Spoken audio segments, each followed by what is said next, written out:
All right, so first thing that we're gonna do some spine waves. And if you want, if you want some attention on social media, if you want, I'm looking around, looking for my neighbors to be looking at me funny, because they look really goofy. They're really goofy.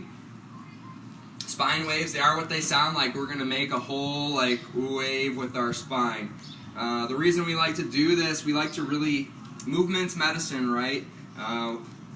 We have this thing in our body called our lymphatic system that's really responsible for a lot of immunity. It's a big component of our immune system, and it gets a lot of other nutrients throughout our body other than our blood. The unique part about the lymph system is that it requires our skeletal muscle, so like the muscles that move everything, it requires skeletal muscle to move that lymph throughout the body. Another reason we like doing spinal waves is because we like to get that fluid in between our joint, in our discs, moving around. It's going to help get nutrients to the low blood, to areas that don't normally get blood flow. So like more avascular areas of our spine. If we get some blood flow to that area, we get some nutrients to those areas, they can heal, they can do all the things that they need to do to stay alive, to keep us healthy and out of pain. Okay? So here's what a spine wave is. It looks really goofy, it's really fun to do, especially in public. So I really recommend you do it. It's a lot of fun, and it feels really, really good. We're going to start with something that feels really good, because later on, when we get with the lacrosse balls, with the softballs, the more smashing sort of thing, it's not going to feel so great. So let's start with something easy and fun. I'm going to turn kind of like a quarter turn here so you can kind of see what we're doing. I'm going to do it slow first. So we're going to tuck our chin. So this is actually flexion, right? You can see I'm going through from my chin, my cervical spine, down my thoracic spine, into my lumbar spine. It's going all the way into flexion. After that, my chin comes up, so my cervical spine comes into extension. Thoracic spine is my upper back, my lower back, my lumbar spine comes into extension. And we're just going to flow. Try not to think about it too much.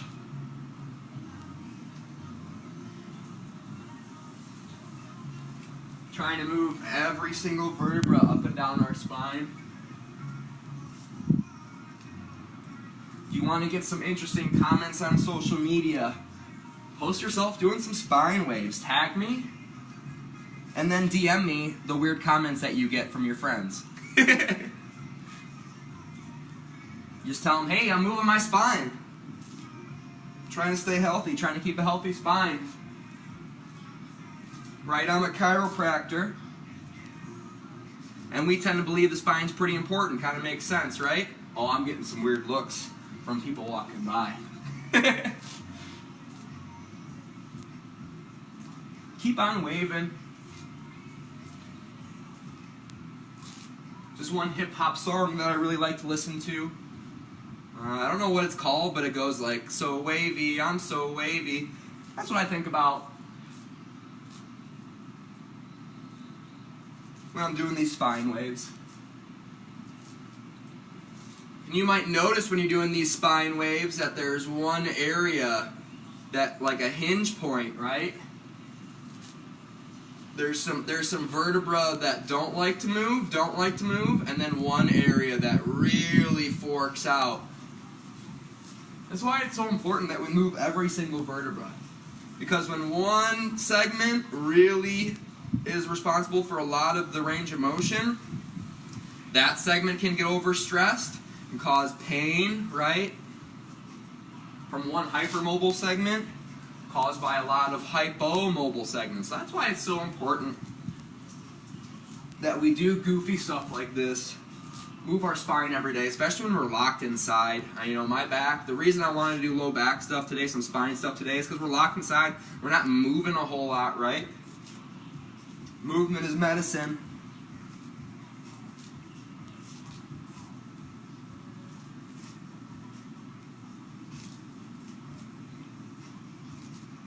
Once we introduce movement, we get some blood flowing. we're going to start feeling a lot better. All right, let's come on down to the floor. We've got a few people who jumped on. You're welcome.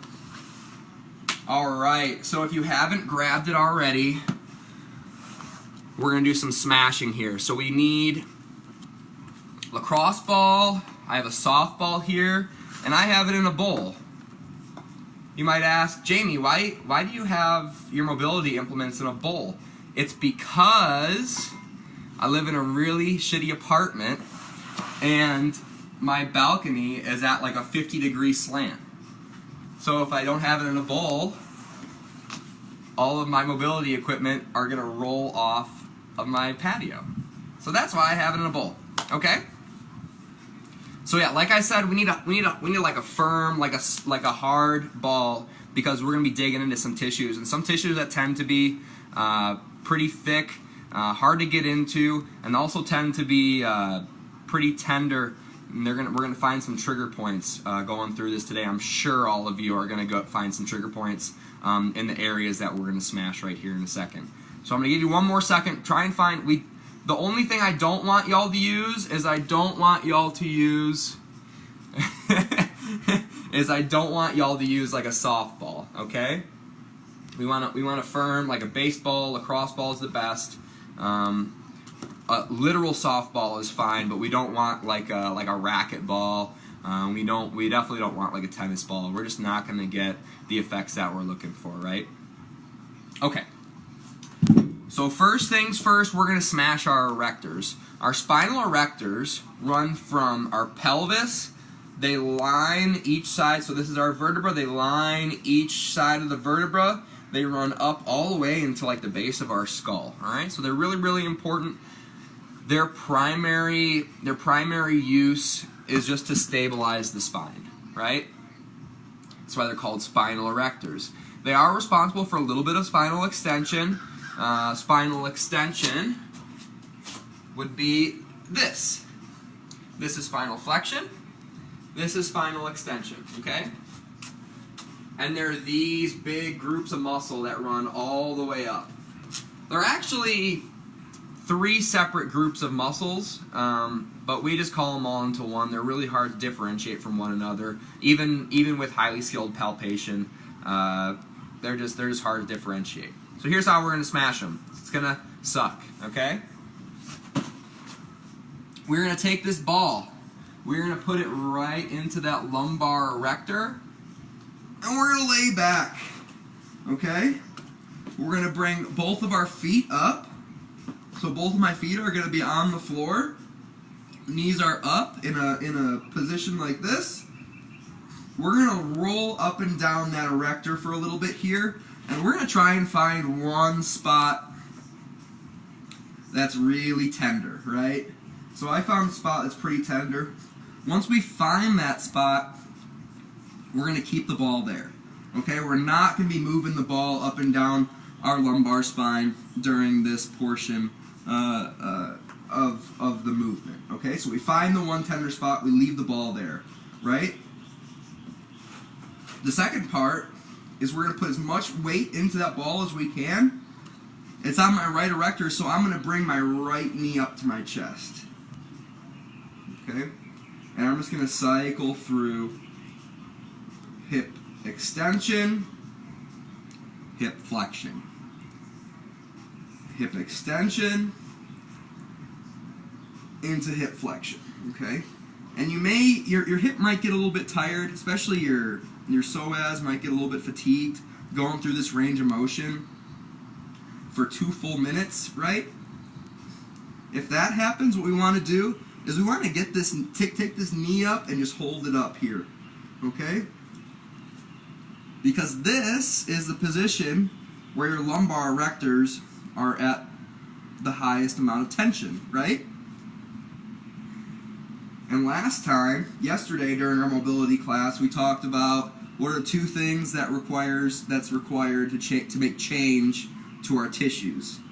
And those 2 things were time and tension. So you'll notice I spend a lot of time doing a single mobility movement or exercise, whatever you want to call it, smashing. because I'm really trying to add a lot of time into this one little muscle group, okay? Anything less than 2 minutes, it's going to be temporary, short-term changes. Might feel a little bit better for an hour or two, but it's just going to go back to how it was before. Nothing wrong with it. I like doing little short 30-second stretches right after the workout to kind of decrease the tone of the muscle, get me into a parasympathetic space throughout my whole body. But I'm not really trying to change tissue because I got healthy tissue. I just worked out. I'm not in any pain. If I am in some pain, if I have some trigger points, if I have some fascial restrictions, the fascia, the blanket over my muscle, isn't sitting quite right, it can restrict some movement, cause some pain down the road. So that's why it requires a whole bunch of time, about 2 minutes at least, to smash into a muscle. Okay? And we'll switch sides here. So it's on my left erector now. I'm trying to find a tender spot. Yep, and I found one pretty easily. Now I'm going to bring this left leg up and kick it down to the floor. I have a lacrosse ball on my left lumbar erector. My right knee is up, right foot is on the floor, and my left hip is going through flexion and extension. Okay? And I'm just going to hold it here for more tension. So you might notice, after working into these muscles, especially if you haven't smashed very much or never in your life, you're being like, man, I'm pretty sore. And that's because that's a good sign. We like sore. We like a lot of tension when we're smashing. Anything about like a 5 out of 10 is perfectly acceptable. Okay? 5 out of 10 on the pain scale. We don't like sharp pain. Some burny kind of pain is okay. But we don't like sharp and pinching. So we want to try to avoid that. You might notice, yeah, hey, I'm pretty sore after this. Like, what did we do? And we did the same thing that we do when we work out a lot. You notice that, like, I know a lot of us are sore from those pistols a couple of days ago. Because we don't do a lot of pistols, right? We did a whole lot of them on a Monday. And our muscles aren't used to that. So our muscles got sore. Because we put a lot of time and tension into them with those pistols. Same thing here, it's just instead of using my body weight and movement and exercise, high intensity exercise as tension, the lacrosse ball is causing a whole lot of tension in my low back. Into those tissues, into those lumbar erectors. Ooh. So the more tension we can get, the more time we can get into these muscle groups, the more change we're going to see in that tissue. Okay? So you might be sore for a few days.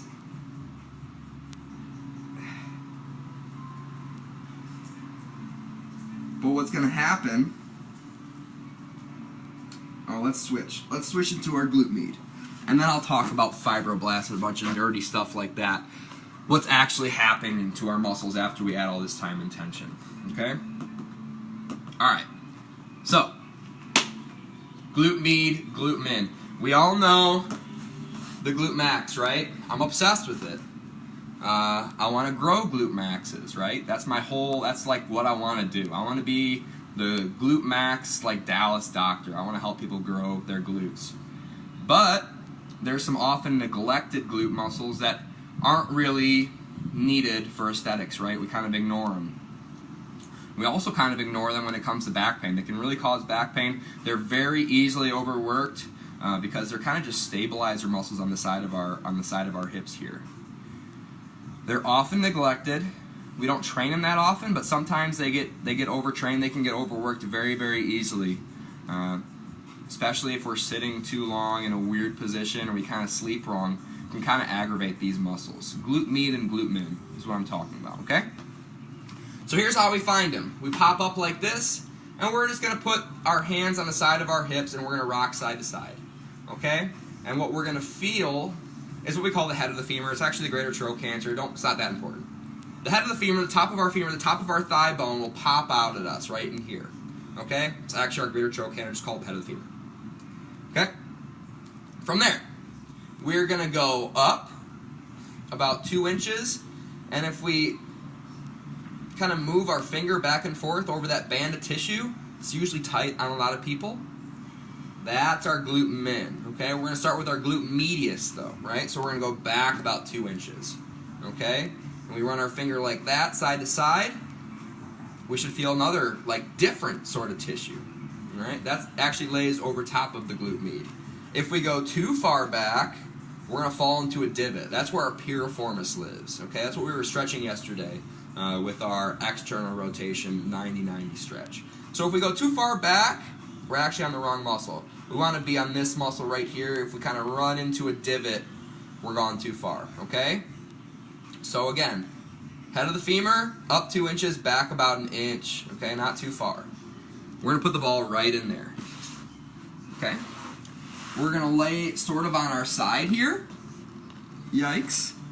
Mine is very, very tender. Another reason I wanted to do this today. And we're going to find one tender spot along that glute med. Okay? And I found one. I found one that's very tender on my right side. I've actually been needling it by myself. Okay? And the movement associated with the glute med for this smash is we're going to bring our knee up into flexion. We're going to hold it, youch, and we're going to come out into hip extension. Okay? If we need to rest our hip at any point, our hip gets tired from moving it, I want to rest in this position right here. Okay? Again, I'm putting as much weight into the ball as I can tolerate, which isn't a lot right now. I can't really tolerate that very well. It hurts really bad. But we're going to change some tissue today. It's going to feel sore after this, and it's going to get better.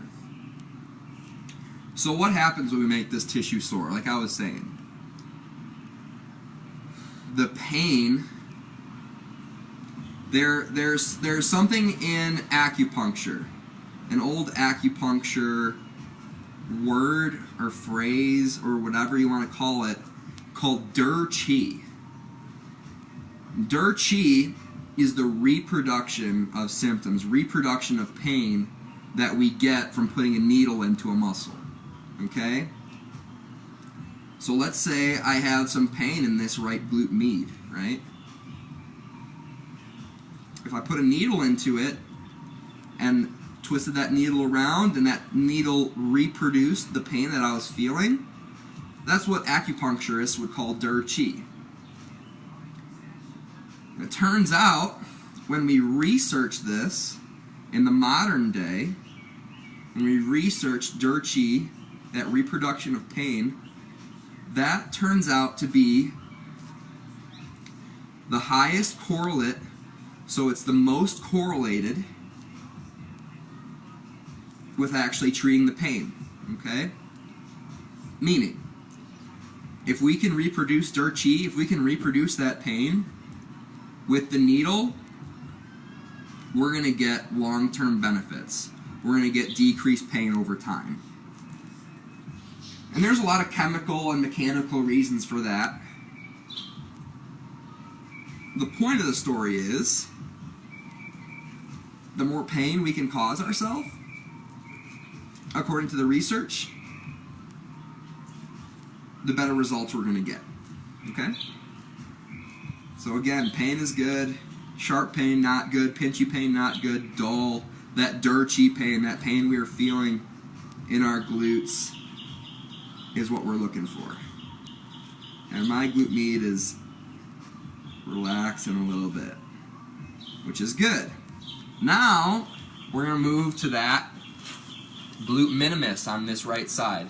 So again, we're going to rock side to side. This time, we're going to go from the head of the femur, the greater trochanter, right? And we're just going to go up about 1 inch.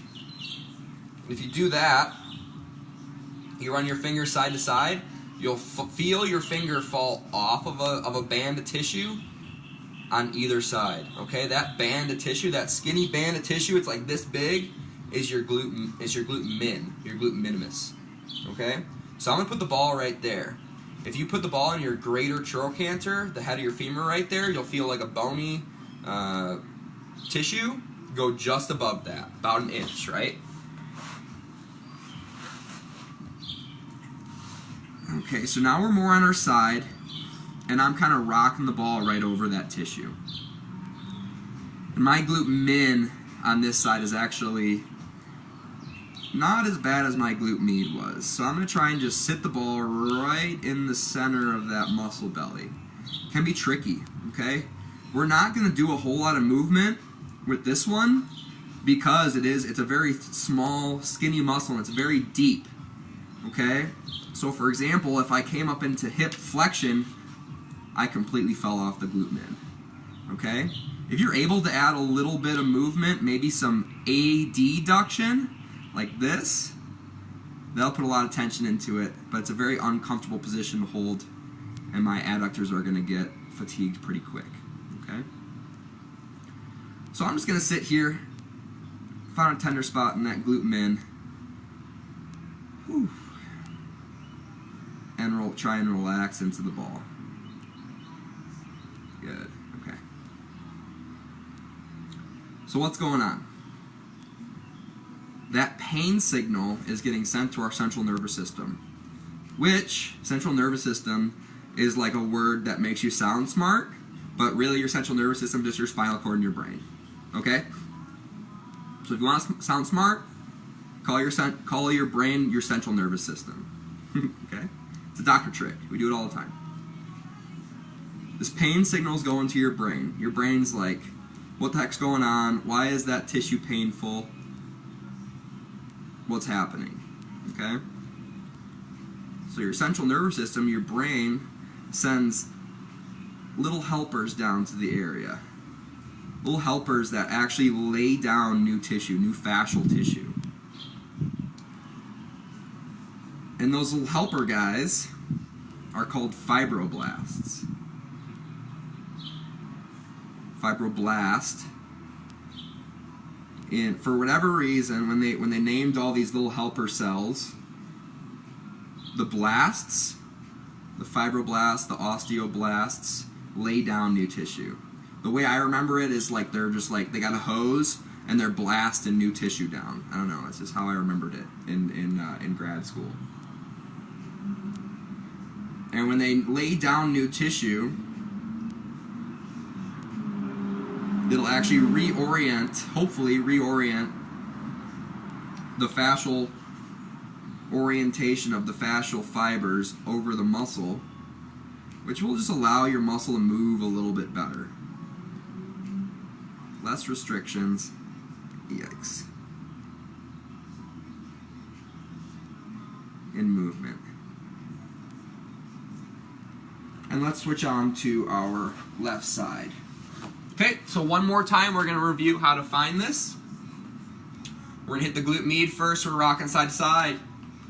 Found my greater trochanter, the head of my femur. I'm going to go up about 2 inches. I'm going to go posterior. I'm going to go back about an inch. Okay? And if I go back too far, remember we're falling off into the piriformis. We're just not trying to smash that right now. It's not wrong to smash the piriformis. You're not going to hurt yourself doing that.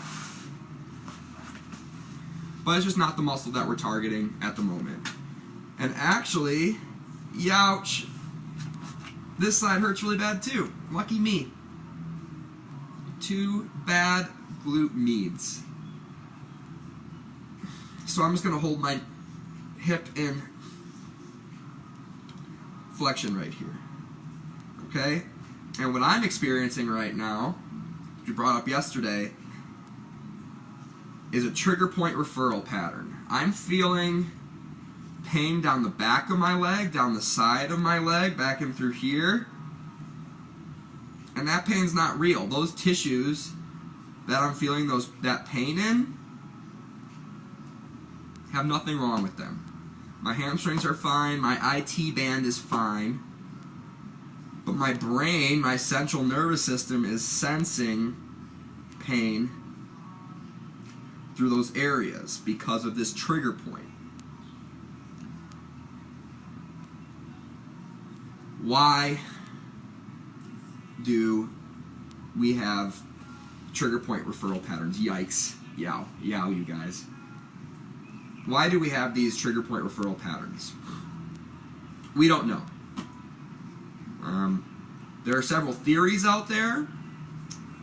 We've talked a lot about it at the Sports Pod. We've ran ideas back and forth past each other.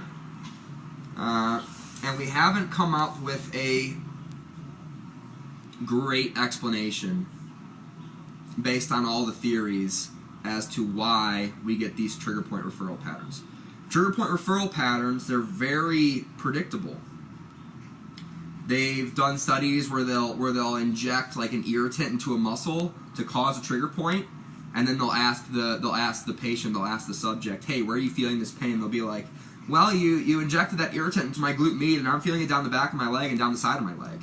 And they'll just like chart out all these things. What's really, really fun if you get bored and you're a nerd like me is you can Google search trigger point referral patterns and then just put a muscle in.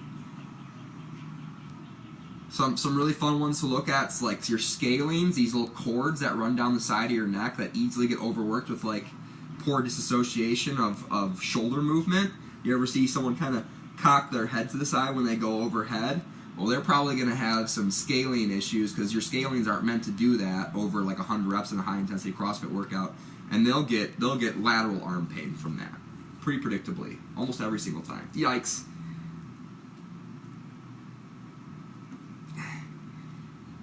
So you could actually go online and search all these trigger point referral patterns and see which muscle refers pain where. I went to that dry needling seminar I went to recently that I've been talking a lot about. They had an explanation, and it sort of made sense, and sort of doesn't. And I'll talk about that in a second. First, we're going to find that last point. We're going to find that glute min, side to side. We're going to go up about an inch. That's exactly where we're going to put the ball. On that skinny band of tissue right in the side of our leg right there. Okay? And it's a surprise every single time. My glute min on this side is not that bad. My problem is really in my glute med. And again, when we're in the glute min, we want to leave the ball right there. We don't want to move this leg too much because we're going to slip off.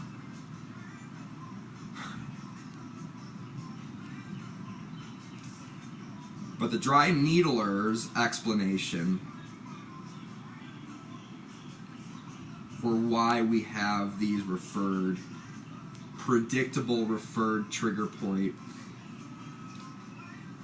referral patterns is based off of something that's going on in your spinal cord. So your pain nerve fibers go into like your the dorsal horn, the posterior part of your spinal cord, right? And he said that if you have a trigger point for a long period of time,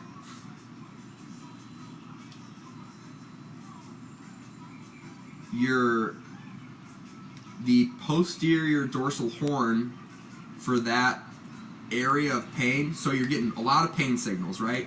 Pain signal, pain signal, pain signal. It's chronic. So your posterior, your dorsal horn, your nervous system's like, hey, we're getting the signal a lot. We need more. We need more nerves to receive this signal. So they make more nerves, bigger dendrites, yada yada yada, nerdy neuro stuff, right? And then what happens is that area of pain sensation broadens, it gets bigger, and it moves down your leg. So the idea is the longer you have this trigger point that's causing pain, the farther away that trigger point referral pattern is. And it's an interesting idea, it's an interesting theory, but what doesn't make sense to me is, number one, I'm sure you're the same. During this work, you found trigger points on yourself. You're like, hey, I didn't know this was like, I haven't even felt this pain. Like, I didn't even know this was a bad piece of tissue for me, right? So if you're not getting that pain signal from that trigger point, then how is it propagating down the leg? It doesn't make sense. We have noticed at the Sports Pod that individuals who have had, like, particularly scaling issues, we have one athlete there who actually is a chiropractor, a pediatric chiropractor, and her neck is she's had like wrist forearm pain for a really long time. And I was digging into her scaling, and she was like, "Hey, I'm feeling that like in my wrist and forearm where my pain has been for like months." So I'm a chiropractor. I thought just all the hand stuff I was doing was really causing this pain, and I was like, she had never even heard, hadn't heard of trigger point referral patterns. And I pulled out the chart and I said, here, look, like scalings can very common to refer pain down the side of your arm, but can go down all the way down to your fingers. She said, well, yeah, I've had this for a really long time. I said, well, that kind of makes sense with this theory, but I'm still not sold on it. I'm still running some ideas around my head as to why we have these trigger point referral patterns. But we do know if we sit in a trigger point and it refers pain down the side of our leg, we're on the right tissue. We want to work that tissue. That tissue is the source of the problem. We know that it's the source of the problem. We know that it's causing pain down our leg. We know it's a predictable trigger point pattern. We just don't know why it happens. So if we have that shooting pain down the side of our leg, as long as it's dull and not like stabby electric, we love it. That's good. That's the cause of your problem, and that's the tissue you need to work a lot more on in the future. Okay? That concludes my mobility and a whole bunch of other nonsense chat. Looks like we went entirely too long today, like another 25-minute session. Thanks. The reason I did this today, the reason I did this second day of mobility class is because I got a lot of great feedback from y'all. I really appreciate it. Number one, if you're having issues with a certain joint, muscle, yada, yada, yada, send it to me, post it in the comments, let me know what you want us to work on, and we'll work on it in the future. Leave a comment, like the video.